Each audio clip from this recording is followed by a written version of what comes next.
Hi and welcome back to the Peregrine Dame. I'm Rachel Parsons and we're in London. Hi, I'm Rachel Parsons and I travel alone. All over the world in order to show you that traveling solo doesn't have to be so scary. And that traveling alone doesn't mean you're lonely.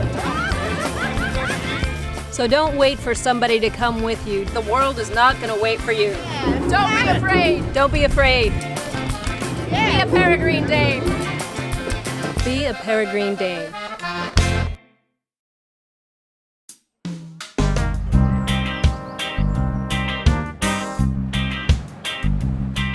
London's a city of just over 7.5 million people and one of my favorite places to explore alone.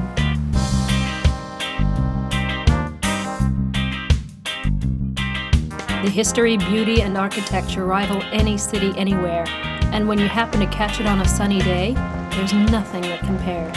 I have a confession to make, and that is I'm a complete Anglophile, and I know I'm not the only one out there. I love London, I love England, I always have. And summers like this summer are perfect. They're so precious because they're so rare, but it is warm, it is sunny, everybody is outdoors, and it is lovely in London. Which means, of course, that I'm heading for the nearest, dankest, darkest cellar I can find. Gordon's Wine Bar is thought to be the oldest wine bar in London, which makes them think that it might be one of the oldest in the world. It's been in its current form here in the Kipling building since the 1890s. The building itself has been around since the 1600s, when the bank of the Thames actually came up to it and functioned as a warehouse. Rudyard Kipling famously wrote "The light that failed" in the parlor above the bar. Gordon's Wine Bar is usually my first stop when I get to London because it combines two of my favorite things, history and wine. An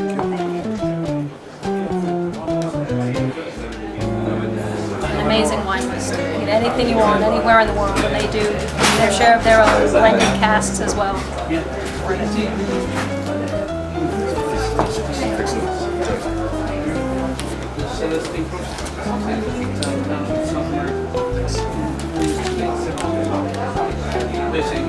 Cheers. Up until 1864, Gordon's actually sat directly on the bank of the Thames River, and it was a warehouse. Gordon's Wine Bar is in the cellar, this beautiful, dank, musty cellar of the original building. When the river was embanked in 1864, the building obviously couldn't be used as a warehouse anymore. Even though some storage was still used in it, it turned into a tenant's building. That's how Rudyard Kipling ended up living up here. It's basically stayed exactly the same since it opened in 1890. Every once in a while, some of the great old ads and newspaper clippings that are out on the walls rotate, but not very often.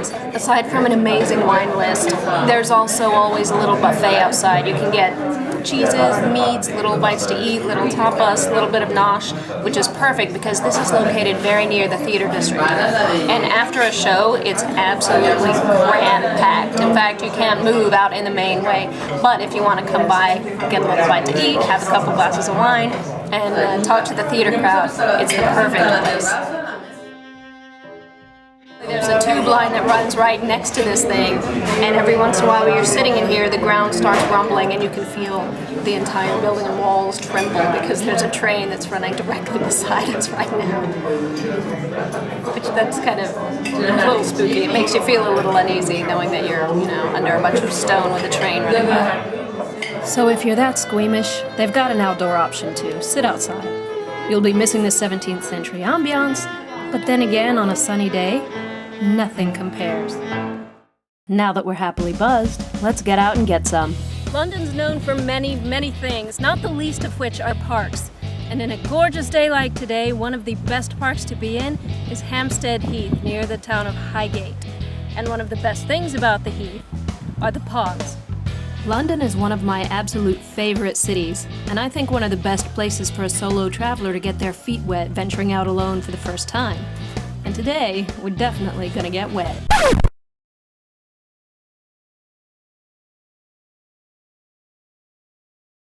Oh, come on!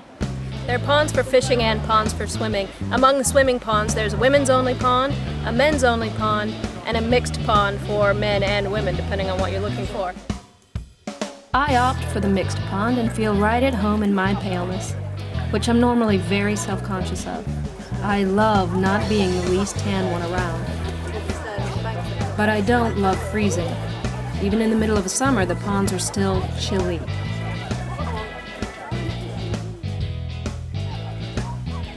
After you've gotten all pruned up in the lake and tried to jockey for a place in the sun to dry off, take a stroll through the neighborhood of Highgate that lies on the eastern side of the heath near the ponds. The Highgate Cemetery is a fascinating stop. In 1839, 15 acres of the London Cemetery at Highgate were consecrated for the Church of England. The oldest grave dates back to that year as well, and there were 2 acres set aside for dissenters. If you're wondering how my camera's moving if I'm alone, the answer is this guy. Although he hates being on camera, one of my friends here wanted to come out and see just what I was up to. He was really sorry since he promptly got recruited to work for free. Several of the headstones here mention people who fell asleep, quote unquote. Some people died on May 19th and such year, and some people, like my friend Mr. Clifford back here, literally fell asleep on such and such date. I love British versus American semantics. I think I'd like that phrase on my memorial one day. You'll recognize several names on the headstones, the most famous of which is probably this guy. Mark's lived in London for the last few decades of his life, and so was put in the local cemetery when he died. Take some time and read the notes that people have left for him and his wife. And after all that exercise in history, you may be sobering up a bit. Don't worry, we can fix that. We're gonna stay on foot since it's not raining and head south of Highgate to our next adventure. It is incredible when you have a day like today and a week like this week, which is very rare but so precious when you get it in London. It's not much of a stretch to say that London spends most of the year under gray, wet skies. Now, I love the city either way, but it really is a special treat when the sun comes out for that half of one day in July every 3 years. And when it happens, the whole city takes advantage of it. Start in the fabled Notting Hill district and wander down Portobello Road. Catch it on a Saturday when the street market's open and it's a shopper's paradise. Stop here for a Pimm's and get that buzz back on. And then slowly make your way southeast into Hyde Park and flop in the grass for a picnic lunch. One of the best things about traveling alone is making new friends. And I take a break from the solo stuff occasionally to catch up with friends I've met on other trips. I'd introduce you, but they didn't sign releases. Once you're done stuffing yourself, just leave the park on the east side and head into Soho for an afternoon pub crawl. When you wander around London, some of the best gems are the things that you will never see advertised widely, like Freud's here on the edge of Soho. They have one of the best drinks ever made, which I don't know. Pimm's and lemonade is basically it. Not very big in the States, but huge in the summertime when it's warm in London. If you really want, you can add some culture to your day in this neighborhood at places like the National Portrait Gallery and other museums. But why muck up a perfectly good day by going inside? Besides, what good are you going to be in a museum after a pub crawl?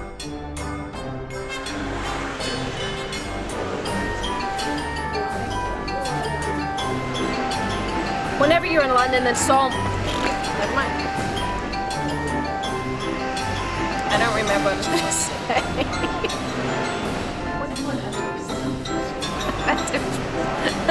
Come on. Pimm's. Been drinking for 6 days. Come to London, become an alcoholic. It'd be wonderful.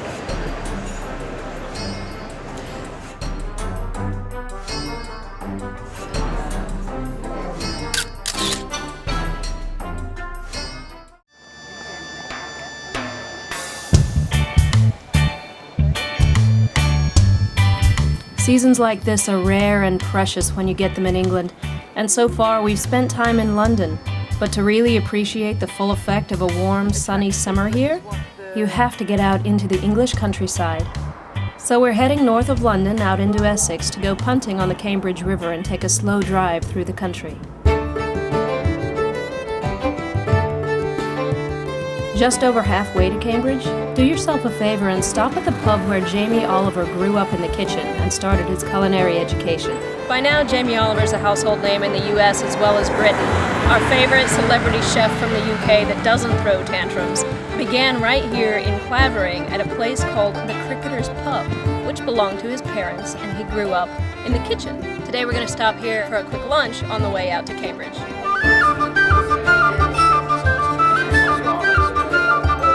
The menu is fantastic and you can't beat the atmosphere.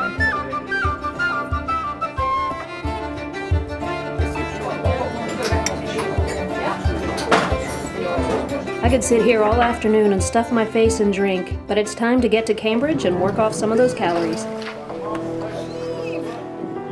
Cambridge is of course home to the famous university founded in the 13th century. The landmarks are iconic and the town is vibrant. But what we really came to see is the circus on the Cambridge River, the pastime known as punting. You can hire a professional to smoothly glide you along the river peacefully while you enjoy the magnificent views of the university. But really, what fun would that be when you can participate in the demolition derby on water by doing it yourself?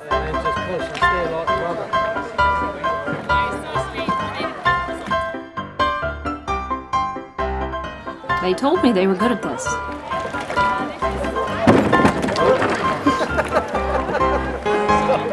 That was our fault. That was not our fault.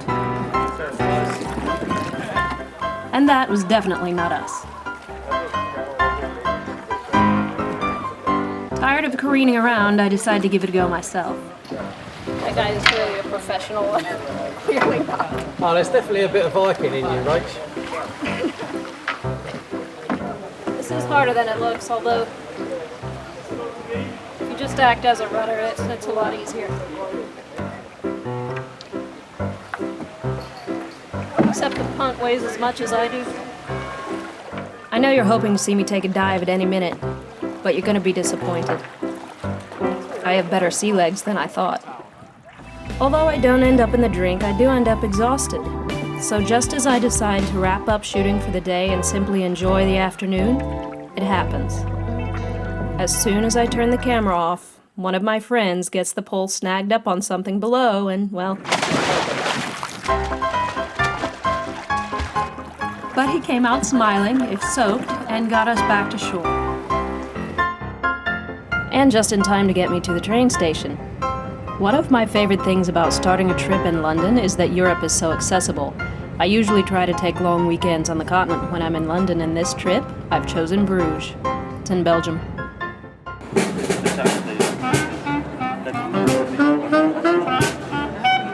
Okay, for those of you who haven't seen the movie In Bruges, I will endeavor to limit the amount of stupid reference jokes to the film in this episode. But that's where we are.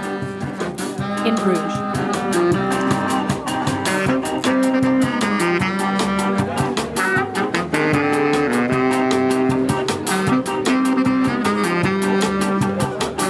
The Bruges that we see today got its city charter in 1128 and still represents one of the best preserved medieval cities in Europe. The city center is a UNESCO World Heritage Site. Like all of Belgium, it's known for chocolate and beer, but more specifically, Bruges has been famous for centuries for its lace and weaving crafts. It's also a great place for solo travelers. The locals are friendly, and oddly never actually seem to tire of the endless droves of tourists, and English is widely spoken if you're intimidated by learning those key phrases. Although for our first stop, you probably won't have any breath left to talk with anyway. I'm climbing to the top of the belfry in the market square. Sometimes these things make me a little claustrophobic and I get dizzy going in circles. It's not, makes me nervous. 33 steps to go. There are 366 to the top. And it's a little muggy out. It feels like about double that. This is the clock room that's being refurbished. They're repairing a lot of the ancient clockwork in here, but if you listen behind me, you can actually hear the second-hand tick for the belfry clock that you see from the square.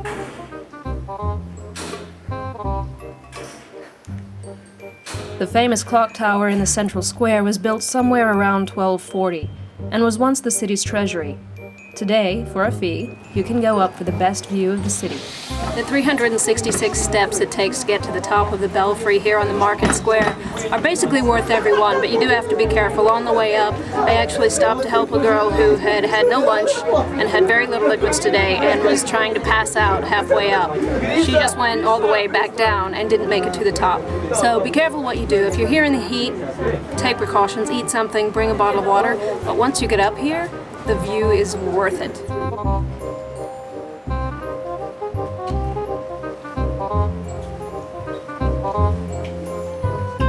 Although, if heights aren't your thing, the views from the canals are pretty special too. After the tower, head back to your hotel and shower off the sweat before you hit the town. The Bruges is my pick for the best value for the money. It's really no big secret that there's not a great deal of nightlife in Bruges. Most of the tourists have, what did the guidebook say, walked their socks off during the day. So not very many people get out. There are a few casual bars in the outlying neighborhoods, but like everywhere in the world, the Irish have gotten their foothold in here, so your best bet are a couple of the Irish pubs that are right around the market square. Druid Cellar, right behind me, is one of your best bets for atmosphere. It's very small, but very good.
Between the historic city center and the suburbs, Bruges is a city of about 120,000 people on the northwest side of Belgium. While it's known for its storybook medieval architecture and doilies, I spend my last morning appreciating another of Belgium's national icons. I don't believe I'm eating this for breakfast. I wouldn't even eat this for dessert most of the time. But it's really good.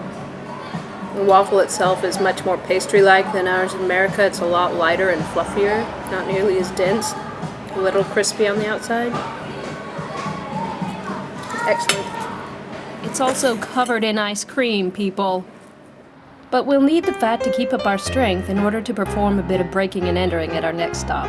All four of the windmills that stretch along the outer ring of the canal here were built someplace else and moved here in the early 1900s, and they're beautiful. I don't think they're actually meant for you to come in unless you're with a tour guide. All of the doors on them are locked, but I've managed to slip into one of them where the door seemed like it was locked, except the lock's been broken. So I'm going to scurry out of here, but it's really pretty impressive. They're beautiful, solid wood, made in the 1800s. They're worth a look if you can get up here. The windmills are on the northeast side of the old city center, and most people inevitably just stumble on them while out exploring. And for those of you who have a guilty conscience about trespassing, not to worry. We can go to confession. The Basilica of the Precious Blood is in the Burg Square right off the main market square. And here, if you're so inclined, you can swing by and view the phial that contains what appears to be a bit of fabric soaked in blood that's said to be the blood of Jesus Christ. According to legend, Joseph of Arimathea preserved the blood after washing Christ's dead body. While you're in the Burg Square, stick your head in the City Hall next door and take in a few of the works of art that are in the Gothic and historic halls for free. I don't do very many museums, mostly because when I mention the word museum, half the audience glaze over and the other half get very excited. So today I'm going to split the difference and do something hopefully entertaining for both, because the only museum I'm going into in Bruges is the Potato Museum. I'll say it's more educational than I thought it would be. It's kind of cool. traces history and popular culture and notion and how to cook fries. Did you know potatoes were domesticated in South America? I didn't know that. Weirdly enough, it smells like French fries in here. Did you also know that for centuries people considered the potato an aphrodisiac? No wonder the Irish have so many kids. There it is. Okay, I know that was a cheap shot, but I was expecting to get more laughs out of the museum. Instead, I found a well-put-together educational exhibit. And I want one of these. Potato mobile.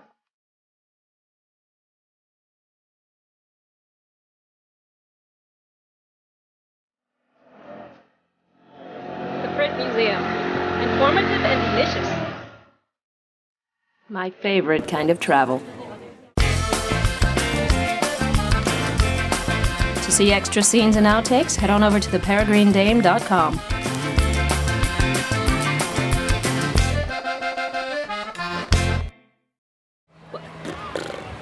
Hi, I'm Rachel Parsons. Welcome back to the Peregrine Dame. We are still in London and we still need sunglasses and sunscreen. That was shit. There are ponds for... You waited too. Ready? Ready? Yeah, I guess. Oh, you're stopping on me. Okay. There are ponds for fishing, there are ponds for swimming, and among the ponds for swimming, you've got a mixed pond for couples, men's and women's. No, let's do it again. Hi, and welcome back to the Peregrine Dame. I'm Rachel Parsons, and this time we are in Cambridge. If we don't drown.